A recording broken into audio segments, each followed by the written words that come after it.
I mean, let's start with my 49ers then. Things that make you go solid. Brock Purdy is so composed. Yeah.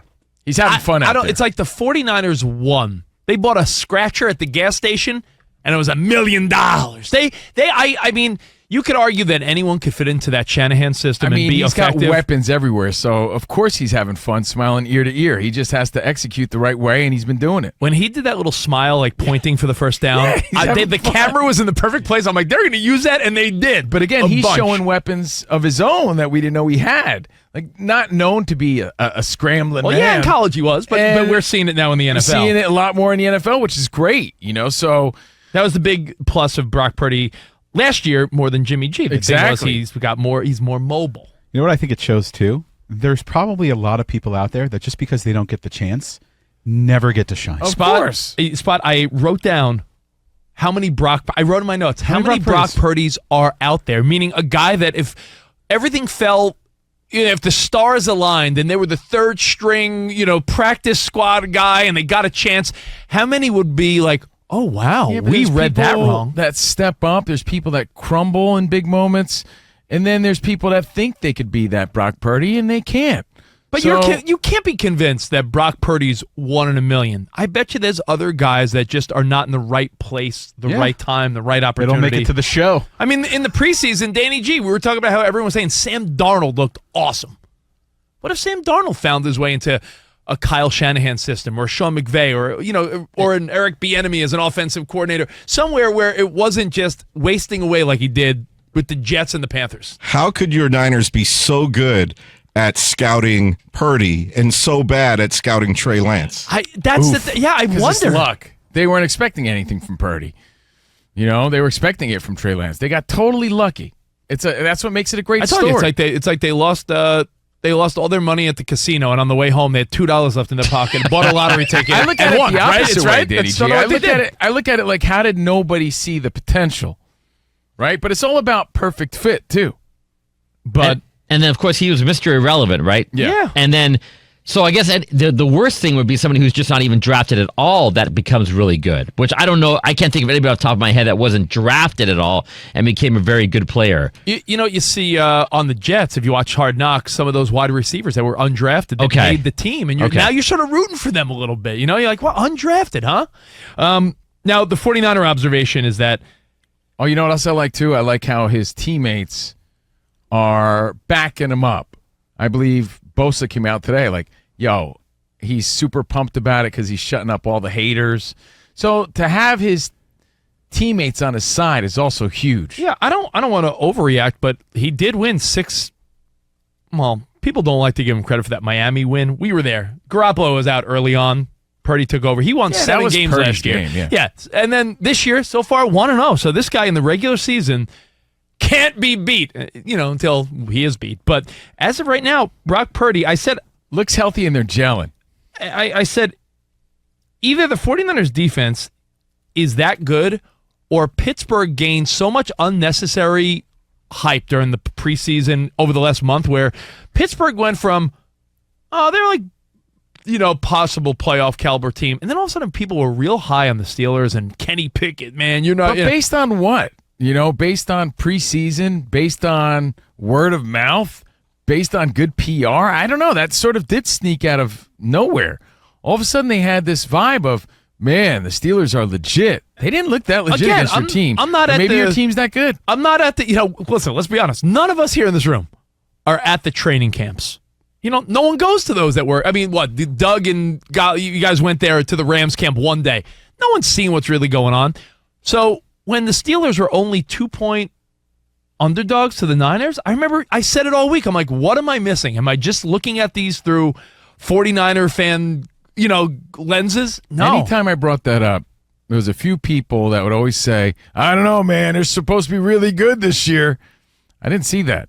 There was one point where the Niners had 199 yards of offense and the Steelers had 1. And either that defense is so good or back to the drawing board for Coach Tomlin. That might be the overreaction of week 1. For all we know, the Steelers are going to have a great season, and the Niners, What's he drawing? They're playing Hangman. There was that famous joke from Dennis Miller, the comedian, that said, like, I think it was President Reagan got like, an 800 electoral college votes, and I got 0, and I didn't even run for president. It's like you got the same amount as the guy that ran for president. Walter Mondale won one state, his own. That was the biggest runaway in presidential history. In 1984, Reagan beat Mondale 49 states to 1. Any other 49ers? You could have done that. Right, yeah. Takeaways? Dan Byer. Oh, I always love that Jay-Z song, how the Niners have 199 yards and the Steelers just have 1. Yeah, that's a great song. I love that song. Love that one. Great. That's a really good But one. Dan, I mean, you agree that there was a sentiment of like, don't sleep on the Steelers. Yes. Sentiment. I picked them to win outright, straight up. I thought this thing was rolling. There was definitely a buzz. There was a buzz, and We just didn't know how that started or where that came from. But I think there was one play that wasn't even like, it wasn't that sick catch by Ayuk in the end zone. It wasn't the McCaffrey break open run. It just showed a wherewithal that I was impressed with, and it was Brock Purdy. Not only the McCaffrey CMC break off run, he got some amazing blocking. Like amazing blocking. Yeah, I mean, the Niners look great. Again, I don't want to get too excited as a Niners fan, but I'll be honest, after week 1, I'm feeling pretty good as a Niners fan. But I thought the wherewithal play where it's like, wow, this guy competes. TJ Watt sacked Brock Purdy. Brock Purdy recovered his own fumble by grabbing the ball behind him and like holding it against his ass. I don't know how he did that. Where That's TJ Watt is strong. He squeezed. He must have strong cheeks. No, I don't think with not his hands. with his hands. Covino. Oh, I thought it was between his cheeks. No. That was his hands. Maybe Watt didn't want to go digging in But there. Ramos, you saw that play, and that was like a wherewithal. Like that was a football wild. IQ play, right? Yeah, That I don't was know how Watt wasn't able to grab it from that angle, though. like that was amazing. He put his hands behind him. Like I'm like, I hope he doesn't like pull his shoulders. He immediately recovered that ball. No, that was cool. And I think Brock Purdy, you don't want to say like, well, the 49ers really got lucky, or I don't know. I'm still trying to assess Brock Purdy.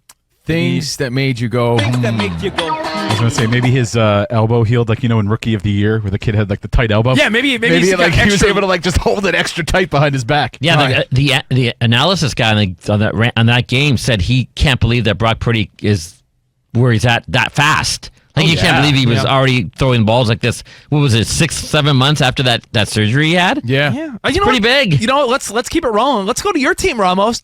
The Rams. Things that make you go, Seahawks are 4.5-point favorites, and they went to Seattle, and that team did not look good. Seattle did not look good. The one piece of audio that came out of that game, I thought was hilarious. Do we have it, Ramos, or no? I can look for. I know which one you're talking about. It's Geno Smith, Geno right? Smith, Aaron Donald comes running out, and Aaron Donald is running full force at Geno, and you hear Geno be like, "Oh my god!" It throws it away. Yo, if there was not more of a real clip than that. Yeah, Geno Smith with the sound bites, man. And we're talking about a team that everyone said, "Oh, maybe the Rams are tanking, they're rebuilding. It's an off year." Matthew Stafford threw for over 300 yards. No Cooper Kupp. He found 2 receivers that both had over 100 yards. I think if I'm a Rams fan, I'm thinking, whoa, now, hold up. Maybe this team, especially when Cooper Kupp gets healthy. They do have a tough schedule. I mean, they got the 49ers next Sunday, and the 49ers always tend to beat the Rams all the time. That's just a given. Now, what we've seen from the 49ers yesterday, I don't foresee a Rams win in that game. I mean, they're at home. Yeah. Then I think they have a couple other, they got the Eagles. They have a couple of tough games. A couple tough games, but it's... But they made a decent Seahawks team look pretty average. I mean, everyone thought, there were some people that said, my out on a limb prediction is Seahawks win the West. And like that team yesterday is not winning anything. Again, there's no rhyme or reason. And no wrong answers. No wrong answers. There's no order. 877-99 on Fox. Things that made you go, your takeaways from week 1. We're excited about the game tonight. Who are we going to? things that make you go, Let's go to Mike in Virginia. Mike, you're on with Covino and Rich. What's up, man? Hey, what's up, guys? What makes me go home, you guys all, pinged on it, is Seattle, but the fact that Seattle really didn't do squat in the second half, and that's what made us go home. And the fact that Matthew Stafford looked great. Yeah. We lost him, but Come he's on right. now. Stafford threw for 334 yards, and the Seahawks didn't score at all in the second half. I think Dan Byer put him on hold. That's how it happened. No, I dropped Crazy him. my Yeah, Rams. literally, he's gone. Gets cut off. There was one game, there's some games where I mean, this goes for any sport, not just football, but there are games where you're like, oh, I feel like I learned something. And then, you know, there's other games where you're like, I don't know if I really got anything out of this. I'll give you one. The Saints beating the Titans 17-16. Titans couldn't get the ball in the end zone. 5 field goals. They lost because they could only get they couldn't punch the ball in. What was it? 16-15? 16-15. Yeah, the other game was. I don't know what to take away from that. Derek Carr threw for looked all right. 305 yards, 1 touchdown, one INT. But It was a little sloppy until the fourth quarter. Yeah, he turned it up. But that was bit. a game where I'm not looking at either one of those teams week 2 saying I know anything about them yet. When a game, you know, like neither team showed me something. No, it was close. What about our long shot for the 2023-24 season when we said, does Baker Mayfield have the juice in Tampa? He looks like he won over some players, some fans, the locker room. Baker Mayfield's playing with an intensity in a division that sort of stinks, so maybe we saw Baker give you a little something we thought he might not have any left on. He that showed juice. some real leadership Showed there. some heart. I think he went over some fans, went over some teammates. Might be more of an exciting team than we thought. But you know we what did that game say was all about? You said that was your pick, Rich, originally. For this year's biggest sleeper, for this year's Seahawks. Maybe the Bucks aren't that bad. And you know what that game was all about, though? Viking fans will be like, well, hold up. They got double the yardage of the Bucks. They outplayed the Bucks, everything. Time of possession. 3 turnovers. Yeah. 3 turnovers to 0. It's like the old, you know, like when you play childhood sports, my coaches used to say, the team that makes more errors or has more turnovers will lose, especially at like lower levels, will lose every time. Right. If you show a box score and it showed which team won this game, and if one team had 5 errors and one team had 0, you're going to assume that the team with the more errors Ramos. is Yeah, because Cousins had a pretty decent game. Yeah, Ramos, you know it just from even, like I said, it's even more apparent in like kid sports and like high school level stuff. If one team has 3 errors and the other team has 1, the team with 3 errors likely loses. That's correct. So 3 turnovers in a close game, you're going to lose, and the Bucks just didn't turn the ball over. I want to bring one up before we go to the phones again.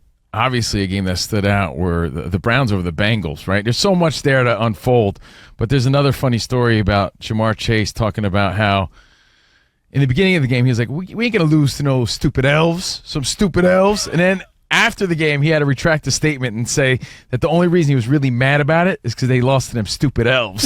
Like they lost to them because they're known as Brownie the Elf. Brownie the Elf. So the Bengals really didn't show up for this game at all. 24-3 to Browns over the Bengals. The phones are all stacked, so let's go to you guys. How about Tim in North Carolina? Tim, we'll start with you. What's up, bud? Covino and Rich. Hey, what's up, guys? How are you today? We're good, man. Good, I mean, man. honestly, how fun was it to have football back yesterday? See, I'll tell you what, it was amazing. It was incredible, but as a Chicago guy, I felt like that kid who had been pumped up for Christmas to get a pony, and Christmas came, and I got a fake one. Dude, you wanted Transformers and you got a GoBot? It was like my buddy Jeff. There's a famous video of one of my best high school buddies. His family had old camcorder footage. He thought he was getting a Super Nintendo, and he opened this big box, and it was a globe. The disappointment on the Bears, like the Bears it's fans, like you wanted My Pet Monster, but you got My Buddy instead. Yeah, that's how Bears fans must have felt. Let's go to Larry in Orlando. Let's go to you. And what's up, buddy? Larry. What's up, bud? Hey, can you guys hear me? Yeah, what's up? Oh, man. Okay, first I just want to say, love the show. I listen to you guys like every day when I'm driving home. You guys are hilarious. Thanks, bro. Appreciate it, man. Absolutely. The one game that I thought was really cool, just because he hasn't really had it like a huge moment yet, was Jordan Love going to the Bears. Not to, crap on the guy that last called, but I thought he had a great game. But I just want to say, love you guys, love the show, keep doing what you're doing. Thanks, love you man. like Jordan Love, man. Yo. That was such a great I performance. love you, brother. Love style. Jordan Love style. Man, that was incredible to see him step up. That's not how anyone thought that game was going to go.